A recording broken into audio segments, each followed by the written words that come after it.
This is gonna be like fairly freeform, or Yeah, you pretty guys freeform. kind of have questions you've already written out type of deal, or you kind of have an idea as to what Kind you of. want to Well, ask? I already know the concepts that we're going to discuss, but no, All right. I don't really have questions. Yeah, cool.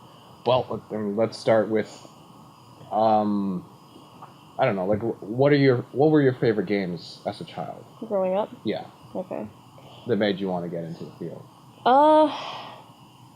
I mean, I'd been around video games ever since, like, the NES and Genesis sort of era. My father used to play them, and I used to watch. And, you know, at some point he was playing Sonic the Hedgehog, and he was like, here, you know, you try playing. I'm like, okay. And I'd pick up the controller, and I'd move forward and, you know, jump into a bunch of spikes, and Sonic would die. And I'm like, no, Daddy, I don't want to kill Sonic anymore. I'll just watch you play. So, it was like that. I was really young at that point, and I felt bad. I felt really bad. But eventually, I got a little bit older, and N64 came out, and my next-door neighbors had rented an N64 for a birthday party. They were playing Mario Kart, and they're like, here, try this. I'm like, yeah, all right, I'll give it a go, and I beat them mercilessly. They're like, beginner's luck, girls can't play video games, whatever. Consistently kept on beating them. So N64 was the console that I really, really grew up with. So I really started out on games like Mario 64, Zelda Ocarina of Time. One of my favorite N64 games to this day of all time is Goemon's Great Adventure. It's a really great game. It's kind of a little bit obscure, but it's one of my favorites. It's fantastic. But, yeah, it was that era that really sort of made me decide, dang, my dad took me to a video game rental store, and he said, pick whatever you want, and I was just sort of looking around at all the games, and I'm like, Daddy, one day, I'm going to make video games for a living. He's like, yes, dear. It's very nice. So that's what I decided. At a very How young old are age. You then? I'd have to say maybe like 10. I'd say maybe about 10. Something like that. And in the old games you used to play when you were younger, did you ever notice that all the video game characters were male? Did it bother you? I kind of didn't care. You didn't care? No, I mean, it was about my experience. It wasn't about, the male characters. I wasn't that character. I was sort of playing through the story. It was the experience was mine. And now I'm seeing it a little bit more because I guess I'm slightly less naive. But yeah, back then it totally didn't bother me as much. The experience was all for me, and it didn't matter. So is it starting to bother you now? It's tough to say. It doesn't bother me maybe as much as it should. I'm not 100% sure. It's always kind of a topic that really racks my brain. I'm sort of like, I know a lot of people that it bothers. But I mean, I feel like it's getting better. I feel like we're starting to get to a point where game designers are like, oh, women play our games. Let's try a little harder. And honestly, it's not that hard. Like, in media, there are a lot of really great female characters. Really, interesting, strong, very human female characters, main characters in video games, movies. You've got, Ellen Ripley, Alien series, right? She's amazing. She's one of my top favorites. But, Jill Valentine, to an extent, I'd say Lara Croft, I guess, except that, she's so heavily sexualized. They're getting a little bit better with her. But have you played the newest game? I didn't. It's kind of on my list just to see where they really took her. But, yeah, it's getting better. It's getting a lot better. What recent games do you think are an example of the industry sort of getting better in the representation of women? That's a tough one. I've been playing a lot of this new game on the 3DS, Bravely Default, if you've heard of it, I'm playing it. It's really great. So Anya's sort of the main character. She's really actually quite boring, but one of the sort of the other main party members, Adia, she's she's very interesting. She's very human. She's, she grew up as, basically royalty, so she's very spoiled, and very naive, but she has a very strong sense of justice. So she, joined this party of people who are fighting against actually what her family, her father's, the sort of the general of this nation sort of idea, and he's basically fighting against exactly what she is standing for at the moment, to the point where they actually have to fight each other. And it's really soul-crushing to see, like, just all the people that she knew, she had to kill them all to fight for what was right, because she had grown up thinking that all of these things that she's fighting for now were wrong. So, I feel like she's a really deep, she's a very interesting character. I really, really love her because she's so human.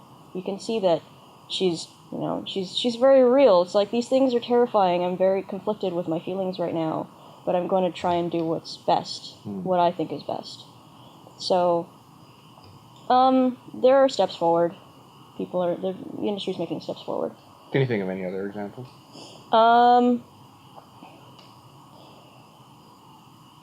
There was this argument against Zelda as a strong female character, but I'd have to disagree, in that, she's not just this damsel that you go and save, right? She has actually a very important role. Do you think it varies, like, between the Zelda games? Yeah, I mean, some of the older ones is like, yeah, well, she's sleeping, she can't really do anything for you, but, like, one of the Zelda games that, like, basically none of my friends have played, Spirit Tracks. Oh, yeah, the DS. Yeah. It was fun.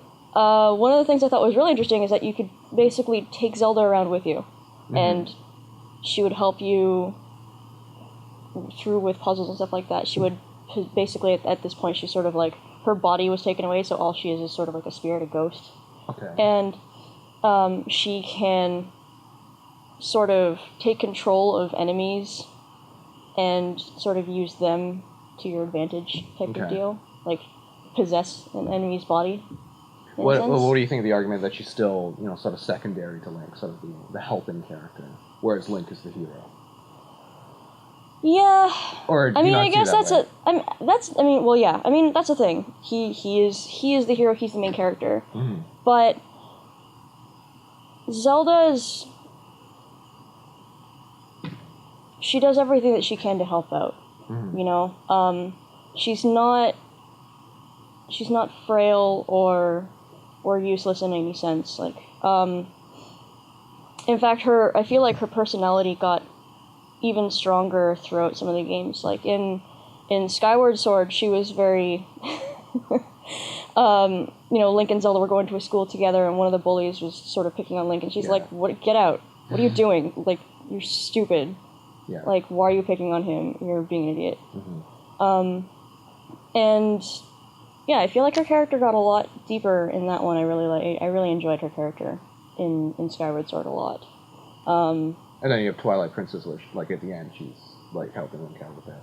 Exactly. She's So do you think that Zelda has actively fighting Ganon with him. Yeah. Which is So do you amazing. think Zelda has improved, like, over time? Absolutely. Yeah. Absolutely. And actually, if you if you think about it, if you've played Smash Bros, she is more widely used than Link. Yeah. Actually, she's really, really strong. She's really good. Why do you think that, the Zelda games, for instance, have had an upwards trend in terms of, making Zelda less secondary? Or I mean, I would like to say it'd have to do with the player base. I wanna say that. I'm never, you can never really be sure. I wonder if maybe there's something in the Historia about that. Whether or not they wrote down why they thought they wanted to make Zelda a more important character. But I have a lot of female friends who love the Zelda series. So I almost feel like the fan base of Zelda fans is, I mean, very close to half and half. I'd want to say, I think so. Yeah, and I mean, it's important. You want to be able to appeal to as wide an audience as possible. So I mean, I kind of want to say that that's sort of the reason why they're making Zelda a little bit stronger. Okay. Well, you talked about Bravely Default and Zelda, which are Japanese games. Do you think there's a difference in the representation of women in Japan versus in the West? A little bit. Okay, how so? I'm just gonna. Yeah.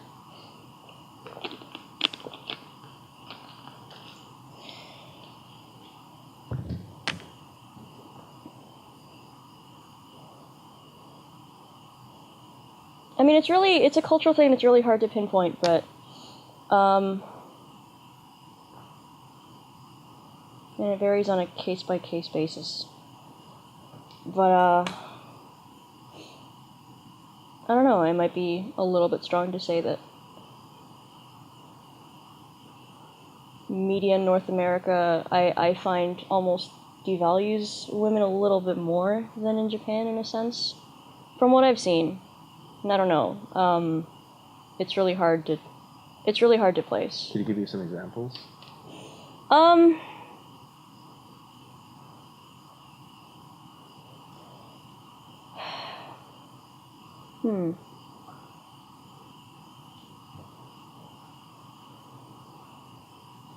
Okay, I mean, we could look at some of the biggest franchises in the West, for instance.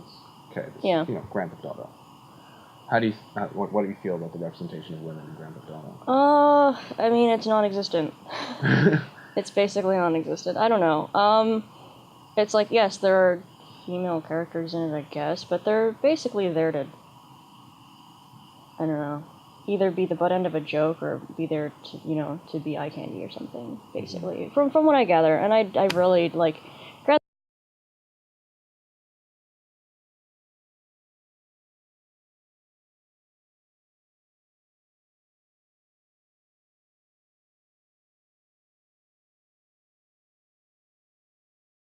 really good. I'm like, nothing that's really compelling to me about it. But, Do you feel that's in part because there are so few female characters? No. I just think the idea of sort of... I mean, the main reason why people play Grand Theft Auto is to run around and senselessly beat people with a stick. Like, get into gunfights and see how many, like, members of the, U.S. Air Force they can get on their butts in a, in an aircraft. Like, I don't know, it's... Like, if you're gonna give me a silly game, give me a really silly game. Like, give me some, like, Team Fortress 2. Okay. Give me some loadout, like... What about, like, Saints Row, for instance, which allows you to play as a woman? I mean, that was slightly more interesting to me, but it was almost sort of the same kind of idea. It's sort of like, I'm just gonna run around and, beat people with inappropriate objects naked. Like, I don't know, it just... Something about it didn't appeal to me. Okay. It was a little bit more interesting in that it's like, oh, cool, you can play co-op, and if you want to, you can be a girl and, like, wear whatever you want. That's really neat, but... actually, on that note, I feel like I'm a big fan of Pokemon as well. I'm a really, really big fan of Pokemon. I've been playing it ever since it was popular, when it started getting popular. And one of the games that was nearest and dearest to my heart was Pokemon Crystal version, where for the first time in a Pokemon game you could play as a girl if you wanted to. I was like, oh, that's really neat. I mean, I didn't care before, but now I care slightly more because I feel closer to this avatar. So it does make a difference to you. Slightly. I mean, it did then. It did then. Because I hadn't really... Actually, it's funny, because back then I didn't actually really think of it as an option. It was like, oh, this is sort of just a normal thing. It's a dude. I don't really... Like, at that point I wasn't really sort of putting myself into this character.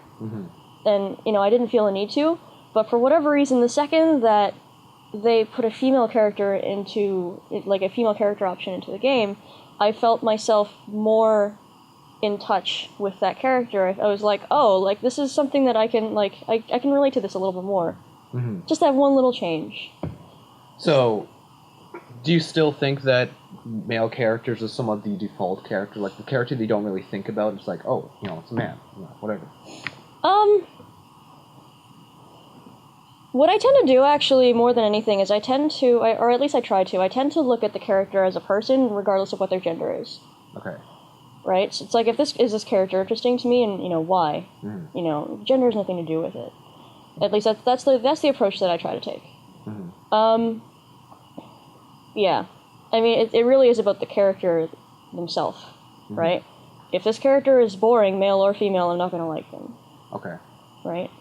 Yeah, that's sort of the approach that I try to take. I would like to see, more stronger female characters in the forefront. But, I do with what I have. Do you think that video games have the power to sort of change the culture surrounding gender politics if there are more strong female characters, or not even just strong female characters, but female characters who are characters, like they're human beings, they have flaws and whatnot? Do you think that could somehow, positively influence our society? I mean, there's a possibility, and because video games is pretty much the largest entertainment market in the world at the moment, is if I heard the statistics correctly. Like, the audiences are huge. The audiences are really huge. So absolutely, I mean, I think it has a potential to improve things if taken in the right direction, sure. What do you think are the other benefits of being more equal? Just that more people can enjoy it, really. I see a lot of people driven away, or women in general, driven away from video games where it's just like, I'm a female character, scantily clad, no armor, but here I go to war. And it's just, why? I can't identify with this character. And I think one of the problems with a character like that is, like, this is not a character for women. This is a character that was designed to draw in men. Because they're nice to look at. So that's a thing. That's definitely kind of a big deal. Yeah, there's this blog that I look at every once in a while, where they take female video game characters in ridiculous skimpy armor and redesign it in a way that would be... Yeah, I saw that. Yeah. Would be actually battle hardened, like battle Mary ready. Croft or something. Yeah, I mean, it's for the most part sort of, it's mostly sort of JRPG characters, and mind you, they're still getting better. Oh, and they do comic book characters too. That's another thing.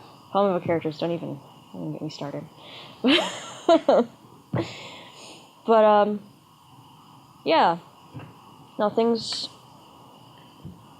could be better. Things can get better. Why do you feel that, or why are there so many men in the industry? Or, not a good question, but why are women so scarce? Like, the representation of women so scarce? And chiefly this is because there are so many men compared to women in writing roles or designing roles and whatnot. Yeah. What do you think causes this imbalance? It's tough to say. It might be because I feel like growing up with video games, it was really strange for a girl to be playing them. It was like, video games were for boys. It's like, video games are a boys' thing. Why are you playing this? This is very strange for a girl to be playing video games. Why do you think that thing started? I'm not 100% sure. I almost feel like it's kind of in the way that video games were marketed back in sort of the 80s and 90s. If you look at like one of the old, like the classic like Super Mario Kart for the SNES sort of ads, it was very it was like watching an ad for a monster truck rally. It was really ridiculous. How so? It's just like, this sort of like one of those guys with the voices, like, he was saying, there's only 2 speeds, fast and way too fast. It's just like, but okay, well, I don't know. Or if you look at the classic, Zelda ad, the 2 characters, in the Zelda commercial were two boys. One of them sort of wearing a really kind of nerdy getup at the time, really big glasses with like a button down sort of shirt, and the other guy was like a spiky like mullet hair with a leather jacket type deal. But they were boys, and I wonder if maybe it had to do with the way that video games were marketed back then, that it sort of didn't draw as many girls. Yeah. So I feel like that might have something to do with it. It just sort of intrinsically just kind of became a boys' club, and that might be part of why there are so few women in the industry now. I mean, and things are actually improving. Things are getting a little bit better. But for the longest time, it was almost exclusively males in the industry. Well, why do you think things are getting better now? Why are women more and more playing video games? Because I feel like now, with the introduction of sort of casual games and mobile games, things that sort of women have been able to very, quickly and easily pick up, it's sort of a gateway into games that are a little bit more complicated, games that are a little bit more interesting. And so, I mean, that's had a hand in it for sure, but I feel like characters have been handled a little bit better now than they used to be. And we were talking about that. That's pretty much the same thing. Women in video games are getting a little bit better of a representation. If you look at games like Mass Effect, where, like, yes, you can be a female Shepard instead of a male Shepard if you want to, and make that character's decisions instead of, just sort of playing the stock male type of deal, which was kind of the norm back then, back in the time. And I remember when people were freaking out when they found out that Samus was a girl, and when it was sort of discovered that Sheik in Ocarina of Time was just Zelda in disguise the entire time, they're like, whoa! And then I don't remember where I was going with that. Yeah, you're blathering. But, well, I think it's one of those examples of sort of game makers sort of bending traditional roles. Yeah. Right? Everyone assumed that Samus was male, just because all video game characters were male and she kicked butt, right? Yeah. That's what they expected. They expected it to be a dude in a suit. Yeah.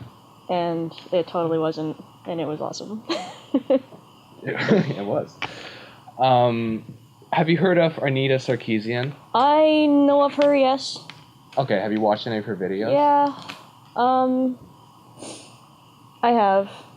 And I feel like what she's fighting for has a lot of merit, but the examples that she uses are kind of... Like, if you really nitpick at it, like, I want to know where her sources are. I want to...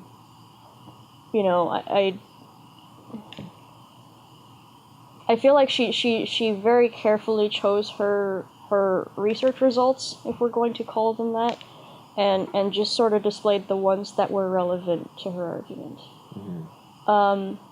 There was a very interesting counter argument, and this is where I'm getting at with where I was getting at earlier with talking about characters like Zelda, where she was talking about the damsel in distress in Princess Peach and Zelda.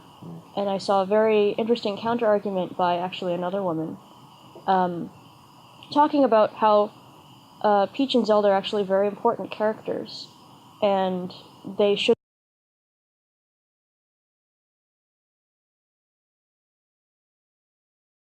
They're not just sort of the vehicle that drives the hero to their victory.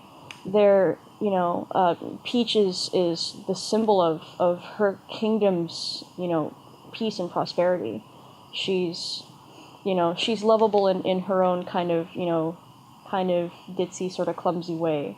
She has personality. She's not really,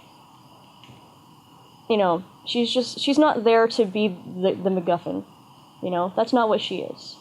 She's worth more than that. And, she shouldn't be devalued as such. The same goes for Zelda, where she has actually a really strong hand in helping Link out in a lot of his adventures. Ocarina of Time, she disguised herself as Sheik so that she could, away from the eyes of Ganon, be able to help Link along in making sure that they could, save Hyrule and keep things under control, lock him away, that sort of thing. So, I really do feel like she chooses her points very, very carefully, and doesn't necessarily consider any of the other sort of like, oh, but there was this, there were these games where these characters really actually took a very active role in helping the hero out. Mm-hmm. These characters are not useless characters. They're not the star at the end of the level, so to be collected. That's not what they're there for. Do you think Sarkeesian raises good points as well? I haven't seen all of her things, so I'm not 100% sure. I feel like she does raise a few good points, but the way that she goes about them, or sort of demonstrating them, could be... I mean, it almost feels like everything she points out is really quite biased, which does not make for a very good argument. Okay. And another point about Peach sort of deal. If you played the Paper Mario series, mm-hmm. She's very active in the Paper Mario series. In that, like, she's actually one of the playable characters in one of the Paper Mario games. Or Mario RPG, right, for the SNES. She's one of the playable characters. She could have, sort of like sat in the kingdom and was safe. She's like, no, I need to go out there and I need to make sure that my people are safe. I need to fix this myself. I need to see it done. And she didn't address any of the games like that. So I feel like it would have been stronger for her to present. It's like, look, see these examples? These are the right way to do this character. Show some examples of how it's been done right before. Okay. Maybe that could have given sort of a stronger argument. I feel like that would have been a stronger argument than, this is everything that's wrong and here's why I'm not going to bother showing any of the things that are right. Yeah. Was there any moment where you thought, like, damn, she's right, I do remember feeling that way about some of her arguments, but it was always overshadowed by, wow, I don't like the way you're presenting this information. Okay. So do you think that what she's doing is important for the game industry? I feel like what she is doing is important, yes. Okay. I don't know if I necessarily feel like she's doing it 100% effectively. Okay. Yeah. And you're aware, of course, of the backlash, the incredible backlash that she got. Oh, yeah. Oh, I know. What do you think explains that? It's... Do you think it's deserved, first of all? No. Okay. No. I mean, there's always two sides of the story, and you never know, but, I mean, it's kind of... When you have someone who is sort of a radical somethingist, the rest of sort of normal, like, in the normal section of things is sort of like, hey, wow, you're not allowed to do that. Mm-hmm. Things shouldn't change. Like, there's always that, sort of, that it's the whole, everyone just argues that she's a radical feminist who is trying to pry, the manness out of games or something to that degree. It's really juvenile. It's really quite silly. I feel like it's really silly. It's like, why wouldn't you want women to enjoy the things that you enjoy? Why wouldn't you want everyone to be included on this?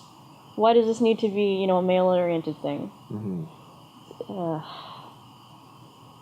It's a tough subject, and it's one of those ones that really, it's a subject that really frustrates me a lot, the whole, you know, does gaming need feminism?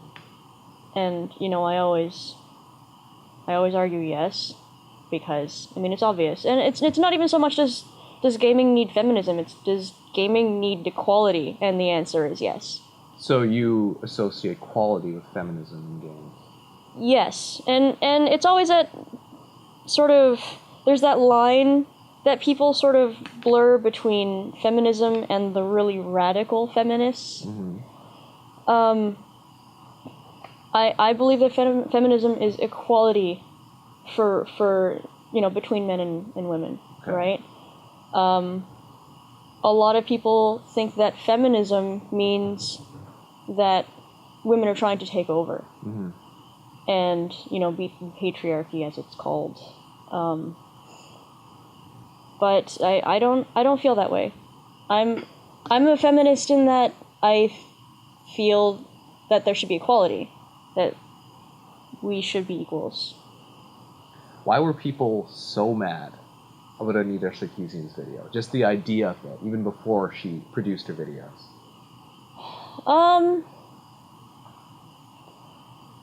I think it has to go, I mean, it goes back to her Kickstarter, right? Mm-hmm. When she was raising money to do this research. Yeah. People were sort of like, you know, why do you need so much money to do this video series? Like, why? Like, actually, why? Why do you need so much money to make this video series when they're, you know, video makers who do this stuff for free sort of deal?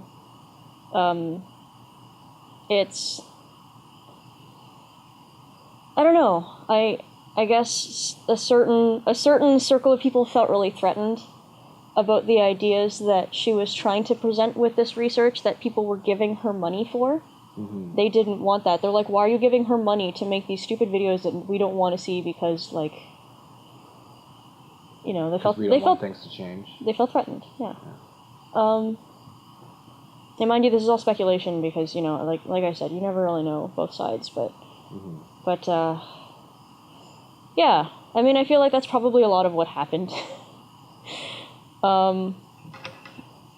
Yeah, it was mainly just because people were like, why are you giving her money for these things? Like, this is information that we don't need to see come to light. Mm-hmm.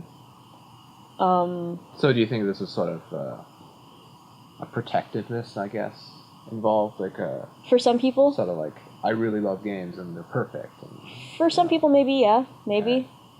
Okay. I think maybe, you know, certain people probably also didn't want to support the idea of giving her money to listen to her bitch, basically. Mm-hmm. You know? There are, you know, probably several different reasons why people got really upset about it. But I mean, it's that idea that she's presenting, you know, she's presenting a radical idea about, you know, the way things should change. Mm-hmm. And people intrinsically can be very resistant to change. So that probably has a lot to do with it. And do you support change in the game industry? Sure. I support, you know, improvement in, you know, inclusivity and, you know, being able to enjoy things with everyone. I just want to be able to, you know, enjoy my games with as many people as possible. Mm-hmm. You know? The indie game that I recently released with my colleagues, Electronic Superjoy, mm-hmm. we never really state whether the main character is male or female. And it's really hard to tell either way. Yeah. Because the art style is basically, it's all silhouettes, and it's all sort of 8-bit kind of pixel art. All the sprites are very low res. Mm-hmm. So we actually make no statement at all whether or not the main character is male or female. We found that, very interestingly, the majority of people just assumed that the main character was male. Mm-hmm. We actually didn't give the main character a gender at all. Does it bother you that people just assume? No? Bound to happen. Sadly, it's just kind of bound to happen. I'd be interested to hear a story actually where they thought the main character was female. It might be interesting. Mm-hmm. And it might be because, everything was very low res and there was nothing really to define that this character was female, so it just sort of like, oh, it's a standard, so it's a male then. So that might be sort of something that happened. But, yeah, we never really state whether the character is male or female, and we actually didn't choose a gender for it. One of the common arguments against Sarkeesian's videos is that, games should be free of all political messages. That, it's just a game, after all, right? Do you agree with that argument, that it's just a game? Personally, I'm a very passionate gamer in that I get very invested in my games. Yeah. Very, very invested in my games. So, I mean, of course I'm going to feel close to the game that I'm playing, to the character that I'm playing as. It's not just a game to me. It's an experience. It's that kind of, what's the word I'm looking for? It's that kind of immersion. If I'm not happily immersed in this game for one reason or another, probably not going to enjoy this game as much. Mm-hmm. So, yeah, I mean, I think it's very important. Do you think it's valid for people to critique the social messages of a game? Sure. I mean, I think so. And I'm of the belief that video games are art, and art conveys a message or a feeling, or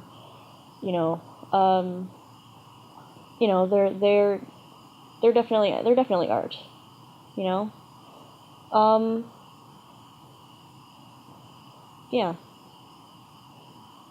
So I strongly believe that games are a very interesting vehicle to convey a message like that. They can be very powerful. Can you think of an example of a game that could convey an important social message? The first thing that came to mind actually is a game that I still have not played, but I really, really want to play it. Journey. Is very interesting in that sense, where you just sort of you travel along and you play with random people that you have no idea. You don't know who this person is, but you're gonna go on this journey together, and that's art, and it's very interesting. It's almost a very interesting life metaphor, and that's here's a stranger you're going to meet, and you're going to travel together and sort of almost learn about one another and work together. And, that's how you go about life. Maybe you're going to become friends and spend more time with each other. Mm-hmm. Yeah. Or, another game with a...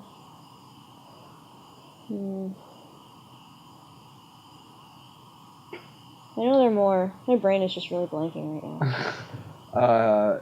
Have you played any of the BioShock games? I have not yet. No. It's on my list. I have such a list. Yeah. I have this massive list of just games I need to go through, and BioShock is I have not gotten there yet. I haven't gotten there yet. Okay. But yes, I know they're very. I know that they're very highly regarded. Mm-hmm. But unfortunately, I know little to nothing about the universe, and I wish I did, because it looks like a fantastic game series. Yeah. Have you heard of the One Reason Why Twitter handle? Yes, I have. Yes. What do you think about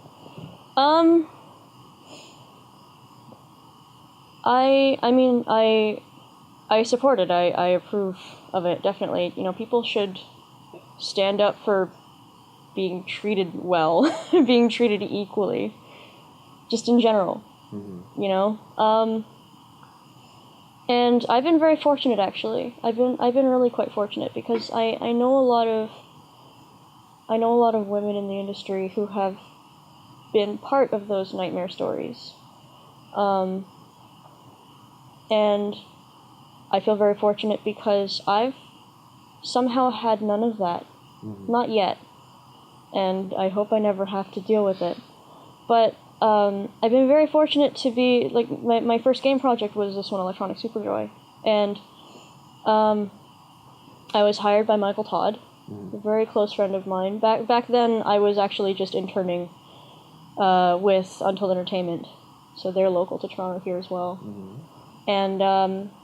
And Ryan Creighton, the owner of Untold Entertainment, was very close friends with Michael Todd, who came into the office to visit one day while I was doing my internship.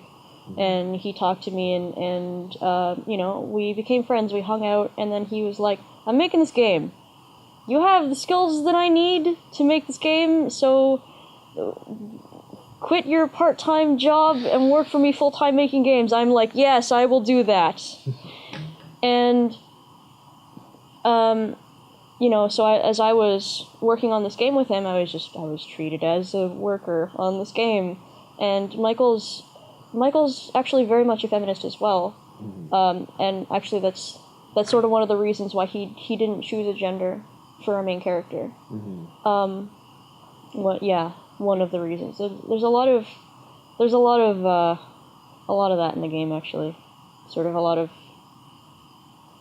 little tongue-in-cheek equality messages here and there that like what? You don't really think of. He sort of pokes a little bit of fun at sort of the Vatican, in a sense. I heard one of the boss characters is the Pope. Is the Pope. Okay. We don't really specify which Pope, we just call him the Pope. Okay. And he spouts messages like, no sex is safe sex, and if you will not be turned, you will be destroyed, and it's just like really ridiculous, and he flies around in like a little like Pope spaceship shooting like lasers and rockets at you, and you shoot like rainbow homing missiles at him. We're like, so, but and I mean that was a little bit of like a sort of hee we're gonna make fun of stupid societal What other messages are there in Electronic Circuit Drive? Oh, I mean that's kind of almost basically it. Just the rest of it is it's a very silly game, but I mean it's not really. The game itself is not really targeted towards one gender or demographic in that sense, right? One of the things that is notable about the game is the checkpoint sounds. Yeah. Because as you pass by a checkpoint, it makes a very sort of suggestive, like, oh yeah, sort of sound. And at one point, because that's all our sound designer had on hand, I don't know why he had them, they were all female voices. And we're like, let's throw some male voices in there, because, that's important. Yeah. And actually, those ones turned out to be my favorite, because they're really, really ridiculous. Oh, they're good. They're really good. It's actually funny, because it almost sounded like, in a sense, that if you listen to the sounds, the male voices were almost more sexualized than the female ones. And I'm like, that is a nice change. I like that. Let's go with that. When you were still studying games, were you aware of, the overall sexism in the industry, and were you afraid of it? I was aware of it, and I was a little bit afraid of it, but I wasn't going to be deterred by it. It's like... What were the demographics of your game design class, for instance? There were, 14 guys and 4 girls. Yeah. Why do you think there's that, imbalance? Why are so few women attracted to the game industry? Or even, other technology industries like, software development? It might have something to do, in part, with how scary, sort of, it has been for women. It's just sort of this perpetuating kind of, history repeating kind of idea. I feel like. And it might also have to do with sort of the, traditional gender roles type of deal. It was sort of, it's, we go to school or, through our parents or something, if they're really quite traditional, they ingrain in you that, it's like, you're a woman, you should, be a teacher, or... a nurse. Yeah, or a nurse. It's like, doctor, nurse, though. Was anyone it's very old-fashioned. Was anyone surprised that you said you were going to, develop games? I mean, when I was very young, my parents, it's like one of those things, a little boy's like, I'm going to be a fireman kind of deals. So at the time, my parents didn't really take it very seriously, and as I was growing up, I kind of was like, oh, math, I can't do it. I'm not gonna be able to get into. I give up. For a little while, I actually gave up. I was like, I can't do anything for the game industry. I can't program. I'm bad at math. I'm very bad at it. So for a little while, I was studying something else. I was studying for languages. I wanted to get a master's in Italian for whatever reason. I don't know what I was gonna do with that, but then eventually it was sort of like, no, wait, no, I mean, art. Video games need art. I can kind of art.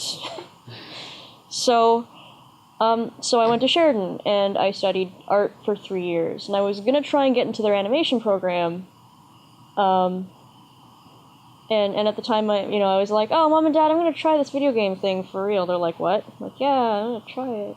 And they're like, it's like, well, I mean, as long as you have a backup plan. I'm like, oh, well, I mean, I guess I could do animation maybe, because they're kind of interchangeable.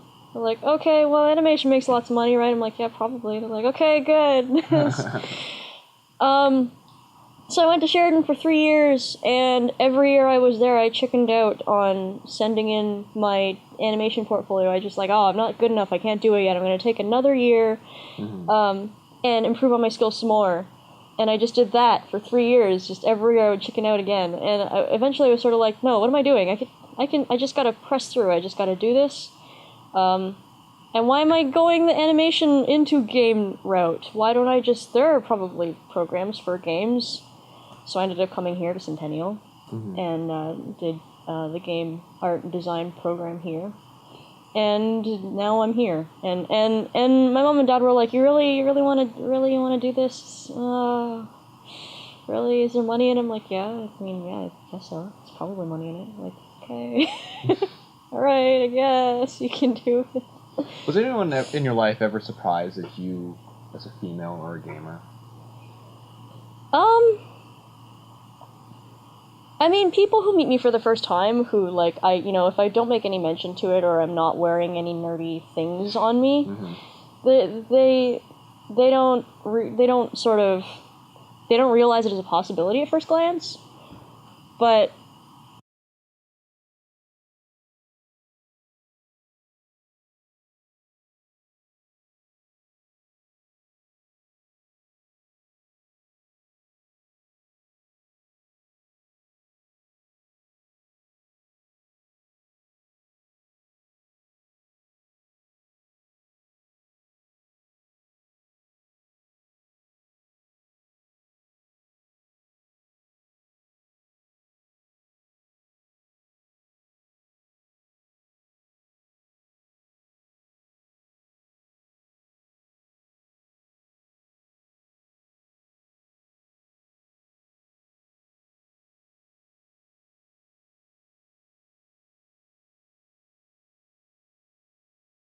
my magnum opus would probably be 2-player co-op side-scrolling platformer with some puzzle elements in.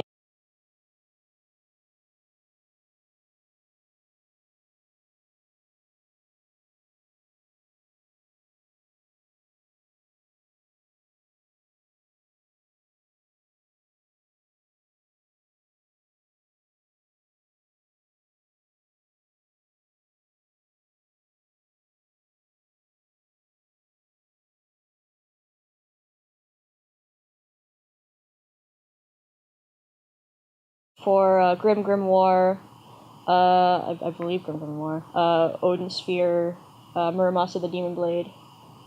They're all sort of they're all Japanese games, but they're absolutely gorgeous. Like every character, every setting looks like a painting. It's beautiful. And I would love to, like, if I had an infinite amount of time and money